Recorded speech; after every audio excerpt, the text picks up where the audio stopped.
If you could accept that you are vibrational beings first and foremost, if you could accept that you are an extension of source energy and that only a part of you is here in this physical form, and that there's a larger non-physical part of you that you can sync up with anytime you choose to, that will give you a fuller, more delicious version of this life experience.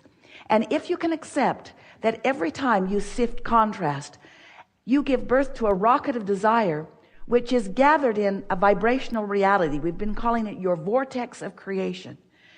A vibrational reality, a vortex filled with the desires that you have personally and precisely and accurately set forth for yourself. And that, this is the part we most want you to remember and practice and experience.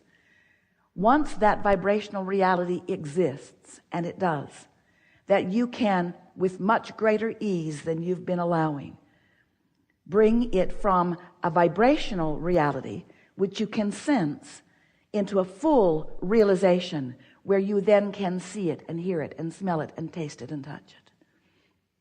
Humans have been tripping over that movement from vibration into reality for a very long time. As you argue over your creationism, as you argue over the evolution of your planet, as you argue about where you came from or how you came to be. And we want you to understand that you were thought into being, as is everything that you experience thought into being. It's through the vibration, through the thought. Most humans don't think purposefully. But when you do, when you become a deliberate projector of your own thought, a deliberate thinker of your thoughts, a deliberate projector of your thought because you care about the vibrational compatibility of the thought that you're thinking and the desires that you hold, then you are a deliberate creator, and then life is really fun, and then you are truly unlimited. And until then, you're creating by default. You're observing all over the place. You're offering vibrations all over the place. You got a mixed bag going on. Good stuff comes to you. Bad stuff comes to you. You feel out of control. And then you set out, as so many humans do, trying to cast the blame on why this happened. Why did this happen to me? It must be because of you or you or you or this or that. Mostly I think it is my mother's fault. But when you become a deliberate creator, when you accept these principles that we are laying out and you test them through your own personal experience by deliberately finding a frequency and practicing it and holding it until the emotion within you about that subject feels good to you consistently, and then you begin to see the evidence of your vibrational stance moving steadily into your experience. So how does that vibrational version translate into something that you can experience in the fullest sense? What causes it to manifest? What causes it to become the reality that is in the bank account rather than in the vortex? How do I get the money out of the vortex and in the bank? And we say, first by accepting that it's in the vortex, that you put it there. And next by understanding that you have to find a way to accomplish the frequency of the vortex and maintain it long enough that enough momentum can ensue to deliver it fully to you. Sandy and Esther were walking through the back hallways of the hotel, coming from Esther's suite down to play with you. And Sandy always marks the path. She goes ahead, finds it, even puts some little arrows on the wall because it's a little confusing in the belly of the well, you know. Lots of corridors and lots of places and lots of possibilities and lots of turns. It's a maze. Some hotels even more amazing than others back there. And so Sandy scouts the route and makes it clear for Esther, sort of like your emotions do for you. And then they came today to the doorway behind the curtain, and it was locked. Almost there, but can't get in. And Esther just smiled as Sandy began to run down the hallway. She was going to go get someone. And at that moment, two people walked up, and one of them had a key to the door. And Esther said, "Isn't it always that way? Isn't it always that way? There's always someone with a key to the door that you're standing at. Always, always, always, always, always. But you've got to be in the frequency to see them, to allow them. Most important, to rendezvous with them.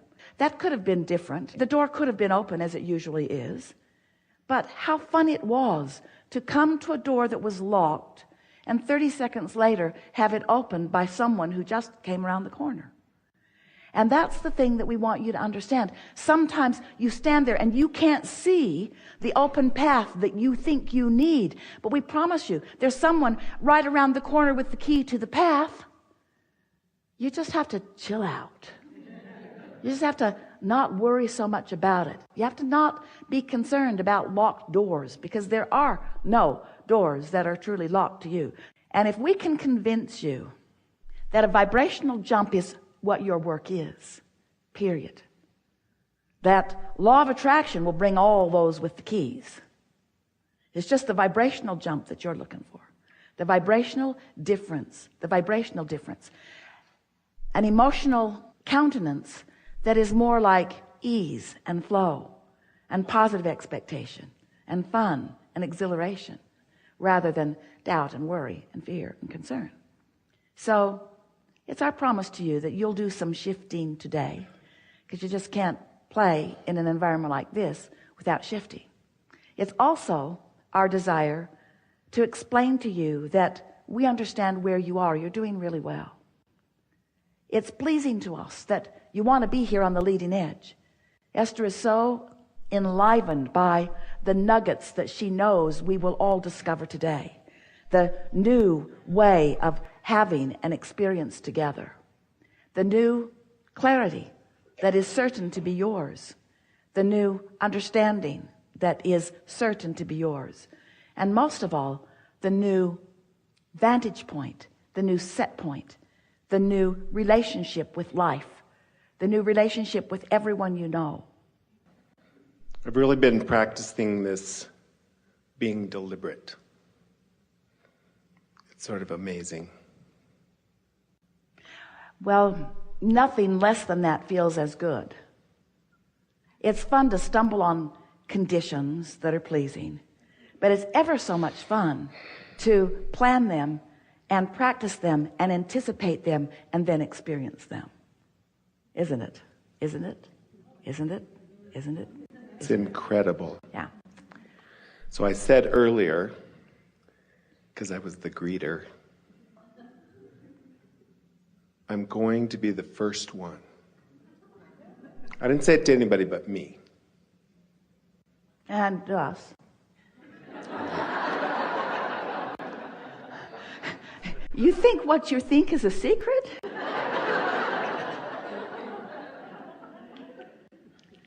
So I've been listening for a long time, been doing this thing for a long time, and I realized that I wasn't listening and I wasn't doing. So a year ago, I said, I have one goal: to be happy. Yeah. And I started, really after that. That puts everything in perspective, because when your intention and attention is upon the way you feel, now your attention is upon your vibrational climate, your point of attraction. It's upon where you stand, which is everything. Because the way you feel is the indicator of what you're doing vibrationally. And what you're doing vibrationally is everything about who you're rendezvousing with, the timing of it, how things are unfolding, your ability to realize it, your ability to translate it, your ability to be at the right place at the right time. Everything is contingent upon your point of attraction, which is evidenced by the way you feel. So a goal to be happy, that's the goal. That's the in the back door, inside work of living happily ever after. And when you think about it, isn't everything you want, whether it's an experience or a material object or a relationship, isn't everything that you want because you think you would feel better in the having of it? So when you decide to take control of how you feel, and you say, let's see, I could be happy or miserable. Let's see. I choose happy. It's not a hard decision. I choose happy. You figured it all out. Good for you. it's not to be missed. Yeah.